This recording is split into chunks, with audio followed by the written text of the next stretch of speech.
Hello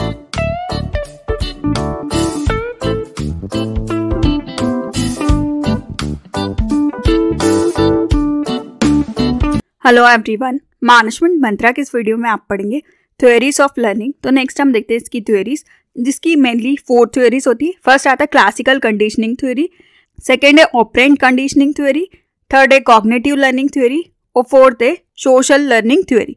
इनको detail में देखने से पहले डिस्क्रिप्शन में आप लर्निंग से रिलेटेड डिफरेंट टॉपिक्स पे वीडियो देख सकते हैं या ऑर्गेनाइजेशन बिहेवियर से रिलेटेड डिफरेंट टॉपिक्स पे वीडियो देख सकते हैं। वीडियो अच्छा लगे तो प्लीज़ लाइक कीजिए, चैनल को सब्सक्राइब कीजिए और कमेंट कीजिए, और किसी टॉपिक पे वीडियो चाहिए तो आप कमेंट कर सकते हैं। फर्स्ट हम समझते हैं लर्निंग को। लर्निंग किसी भी व्यक्ति के बिहेवियर में परमानेंटली चेंज को बताता है, जिसका रिजल्ट होता है कि उसका एक्सपीरियंस। अब हम सारी थ्योरीज को डिटेल में देखते हैं। फर्स्ट आता है क्लासिकल कंडीशनिंग थ्योरी, जो कि पाव्लोव थ्योरी भी बोली जाती है। इसको इवान पाव्लोव ने 1849 से 1936 के बीच में दी थी। ये एक रशियन साइकोलॉजिस्ट थे जिनको 1904 में नोबेल प्राइज भी मिला था डाइजेस्टिव सिस्टम की डिस्कवरी के लिए। तो क्लासिकल कंडीशनिंग थ्योरी जो इन्होंने दी थी, ये एक डॉग के ऊपर की गई थी जो कि उसके स्लाइवा से रिलेटेड थी। तो देख सकते हैं आप ये डॉग, जैसे कि इसको पूरी तरीके से बांध दिया गया था हार्नेस से, ताकि इसके मूवमेंट को कवर किया जा सके। साथ में जो इसकी स्लाइवा बोला जाता है, जो लार होती है, उसके लिए एक बॉक्स रखा गया ताकि इसके बिहेवियर को जाना जा सके। तो इसमें पहले क्या किया गया, कोई कंडीशन नहीं रखी गई। बेल को बजाया तो देखा कि वो कोई स्लाइवा नहीं निकालता, कोई रिस्पॉन्स नहीं मिलता। फिर क्या किया गया, उसको खाना दिया गया, मीट दिया गया, तो वो स्लाइवेट करता है। फिर नेक्स्ट देखा गया कि जब उसके साथ कंडीशन रखेगी कि उसके लिए घंटी बजाई जाती है, बेल बजाई जाती है और तब उसको खाना दिया जाता है, तो वो क्या करता है, स्लाइवेट करता है। फिर उसके लिए बेल बजा दी गई, तब भी वो स्लाइवेट कर रहा था क्योंकि उसको लगा कि अब उसको खाना मिलने वाला है। तो कंडीशन में उसको ऐसा सिखाया गया कि बेल बज रही है तो खाना मिल रहा है, तो हमेशा उसको फिक्स हो गया कि बेल बजी है तो खाना मिलेगा। तो कंडीशन रखी गई कि बेल बजाएगी ये, फिर भी उसके रिस्पॉन्स को देखा जाता है तो वो स्लाइवेट करता है। तो उसको समझ में आ गया कि बेल बजती है तब मुझे खाना मिलता है।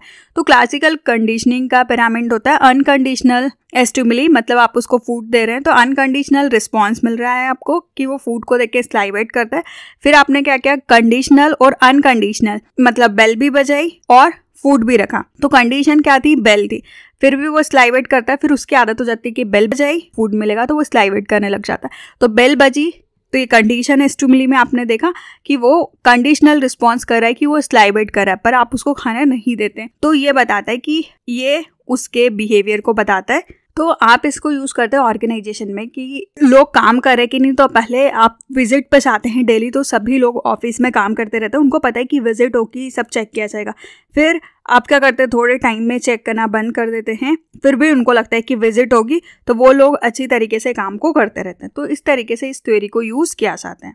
सेकेंड आता है operant conditioning theory of learning. ये थ्योरी साइकोलॉजिस्ट BF स्कीनर ने दी थी। ऑपरेंट कंडीशन को स्कीनर कंडीशनिंग और इंस्ट्रूमेंटल कंडीशनिंग भी बोला जाता है। इस थ्योरी के अंदर जो लोगों का बिहेवियर था और उसके जो कॉन्सिक्वेंसेस थे, मतलब उसके क्या रिजल्ट होंगे, उनके बीच में रिलेशनशिप को बताया गया है। इसमें आप पनिशमेंट और रेनफोर्समेंट का यूज़ करते हैं ताकि आप किसी भी व्यक्ति के बिहेवियर की पॉसिबिलिटी को इंक्रीज या डिक्रीज कर सकते हैं फ्यूचर को लेके। तो यहाँ पे आप कंडीशन देते हैं ताकि आपको रिजल्ट पता चलते कि लोगों का बिहेवियर पैटर्न कैसा होगा, आप उस पर फोकस करते हैं ताकि वो अच्छी तरीके से बिहेव कर सके। तो इसके कुछ की कंपोनेंट है। फर्स्ट है रेनफोर्समेंट। रेनफोर्समेंट बताता है कि आप ऐसे बिहेवियर को और इनकरेज करते हैं, आप चाहते हैं कि इस तरीके के रिजल्ट आए फ्यूचर के लिए। तो रेनफोर्समेंट स्ट्रेंथ को बताता है आप इंक्रीज करना चाहते हैं किसी भी व्यक्ति के बिहेवियर। तो ये 2 तरीके से हो सकता है, पॉजिटिव या नेगेटिव। पॉजिटिव फेवरेबल इवेंट को बताता है कि जो भी बिहेवियर से आउटकम आएंगे उनका क्या फॉर्म होगा रिवॉर्ड के बेसिस पे। फॉर एग्जाम्पल कि एक बॉस जो होता है वो एसोसिएट होता है बोनस से। अगर वो अपने काम को पूरा करता है, गोल्स को अचीव करता है, तो उसको बोनस मिलेगा। तो ये क्या हुआ, पॉजिटिव रेनफोर्समेंट। अब सबको बोल सकते हैं कि उनको प्रमोशन मिलेगा, सैलरी में कमीशन मिलेगा। तो ये क्या हुआ, पॉजिटिवली तरीके से आप मोटिवेट करें। अगर लोगों की प्रोडक्टिविटी अच्छी होगी तो उनको अच्छे पॉजिटिव रिजल्ट्स मिलेंगे। नेक्स्ट आता है नेगेटिव रेनफोर्समेंट। इसका आप यूज करते हैं जो भी अनफेवरेबल चीजें हो रही हैं, उनको हटाने के लिए जो भी बिहेवियरल आउटकम है, ताकि आप इस तरह की चीज़ों को हटा सकें। फॉर एग्जाम्पल कि आपने रूल्स बना दिया कि कोई भी अगर लेट आता है तो आप उसके लिए कुछ नेगेटिव रेनफोर्समेंट रखेंगे, उनकी सैलरी में से कट करेंगे, तो सारे लोग ऑफिस टाइम पे आना स्टार्ट हो जाते हैं। तो ये क्या हुआ, नेगेटिव रेनफोर्समेंट, कि जो लोग लेट आ रहे थे आपने उनके अनफेवरेबल रिस्पॉन्स को हटा दिया एक कॉन्सिक्वेंसेस देके, तो आपने उनके नेगेटिव बिहेवियर को हटा दिया ताकि वो टाइम पे आने लग जाए। नेक्स्ट आता है पनिशमेंट। पनिशमेंट का ऑब्जेक्टिव होता है कि आप किसी भी बिहेवियर को कम करना चाहते हैं, तो ये भी पॉजिटिव हो सकता है या नेगेटिव हो सकता है। पॉजिटिव पनिशमेंट बताते हैं कि आप पनिश करते हैं जो भी अनफेवरेबल इवेंट्स हो रहे हैं या किसी भी बिहेवियर का आउटकम है, उसके बेसिस पे जो बिहेवियर आप एक्सेप्ट नहीं कर सकते हैं उनके लिए आप पॉजिटिव पनिशमेंट देते हैं। वही नेगेटिव पनिशमेंट ये एसोसिएट होता है कि जो भी फेवरेबल इवेंट है आप उनको हटाना चाहते हैं। फॉर एग्जांपल कि आपने किसी व्यक्ति के प्रमोशन को होल्ड कर दिया है ताकि आपको लग रहा है कि वो आपकी एक्सेप्टेशंस के अकॉर्डिंग परफॉर्म नहीं कर रहा है, तो ये क्या हुआ, नेगेटिव पनिशमेंट। नेक्स्ट आता है reinforcement scheduling. Reinforcement scheduling according to Skinner, उन्होंने शेड्यूल किया रेनफोर्समेंट को टाइम और फ्रीक्वेंसी के बेसिस पे कि नए बिहेवियर को कैसे आप चेंज कर सकते हैं पुराने बिहेवियर से, ताकि आप लोगों के बिहेवियर को चेंज कर सकें। तो ये होती है ऑपरेंट कंडीशनिंग थ्योरी।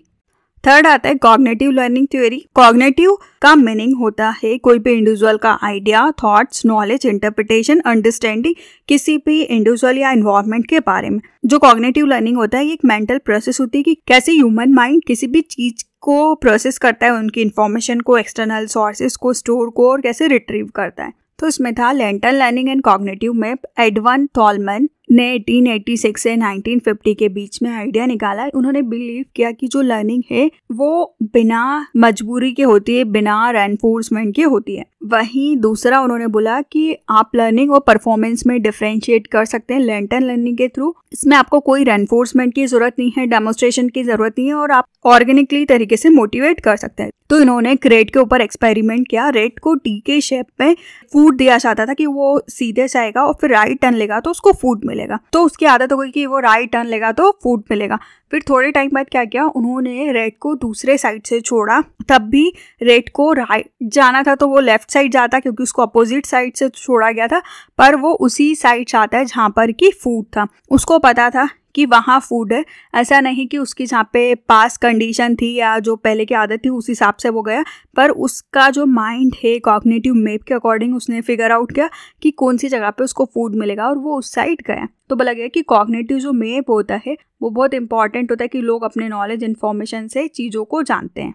नेक्स्ट आता है social learning theory. Albert Bandura, उन्होंने बोला था कि जो भी लोगों का बिहेवियर होता है वो ऑब्जर्वेशन से होता है, मतलब चीज़ों को ऑब्जर्व करके, चीज़ों को देख के वो सीखते हैं। तो इसको ऑब्जर्वेशन लर्निंग या फिर मॉडलिंग भी बोलते हैं।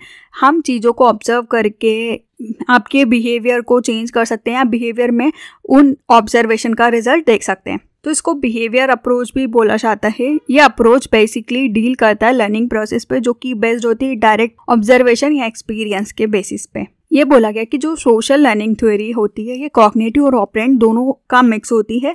सिर्फ आप लर्निंग एनवायरनमेंट को देखते हुए क्लासिकल या ऑपरेंट कंडीशन से नहीं कर सकते या इंडिविजुअल डिटर्मिनेशन मतलब आपके कॉग्निटिव अप्रोच से नहीं कर सकते हैं, बल्कि ये तीनों चीज़ों का मिक्सचर होता है, तीनों चीज़ों से बनती है। तो इसकी 4 प्रोसेस होती है जो इस मॉडल को डिटरमाइन करती है। फर्स्ट है attention, second retention, motor reproduction और रेनफोर्समेंट। अटेंशन प्रोसेस, जो भी लोग होते हैं वो चीज़ों पे ध्यान देके सीखते हैं, उनको प्रैक्टिस करके सीखते हैं, उनकी तरफ अट्रैक्ट होते हैं। अगर वो चीज़ें उनके पास अवेलेबल है, अगर वो रिपीट वो चीज़ें करते हैं तो वो उस चीज़ को सीख जाते हैं। तो वो जो भी बिहेवियर बार बार देखते हैं उसकी तरफ अट्रैक्ट होते हैं, उसकी तरफ उनका ध्यान जाता है, वो चीज़ें वो सीख जाते हैं।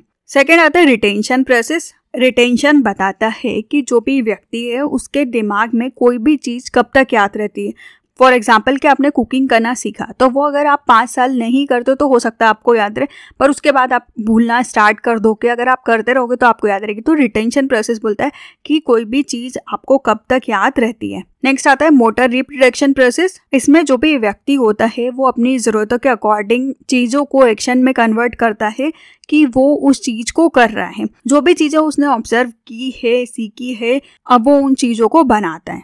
नेक्स्ट आता है रेनफोर्समेंट प्रोसेस। इसमें आप किसी भी व्यक्ति को मोटिवेट करना चाहते हैं, उनके जो भी परफॉर्मेंस को इंक्रीज करना चाहते हैं, तो आप उनको रिवॉर्ड्स देते हैं, इंसेंटिव्स देते हैं ताकि वो एनकरेज हो और किसी भी काम को करें। तो ये 4 तरह की प्रोसेस होती है सोशल लर्निंग के अंदर। इसके अंदर सेल्फ इफिशिएंसी का कॉन्सेप्ट दिया center to Bandura social learning theory में।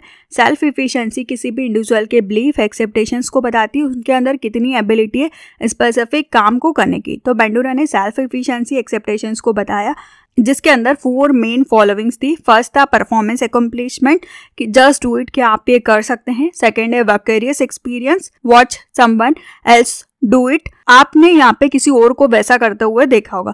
नेक्स्ट आता है verbal persuasion, be convinced by someone else to do it, कोई हमको कन्विंस करता है, हमको प्रेरित करता है कि हमको वैसा करना चाहिए और हम करते हैं। और फिर लास्ट आता है इमोशनल अराउजल, कि हम एक्साइटेड रहते हैं किसी चीज़ के बारे में और हम करते हैं। तो इन चीज़ों से आप सीखते हैं मेनली। तो इस वीडियो में आपने देखी 4 थ्योरीज। फर्स्ट हमने देखा क्लासिकल कंडीशनिंग थ्योरी, सेकंड है ऑपरेट कंडीशनिंग थ्योरी, थर्ड है कॉग्निटिव लर्निंग और फोर्थ है सोशल लर्निंग। वीडियो अच्छा लगे तो प्लीज़ लाइक कीजिए, चैनल को सब्सक्राइब कीजिए और कमेंट कीजिए। और किसी टॉपिक पे वीडियो चाहिए तो आप कमेंट कर सकते हैं। Thank you.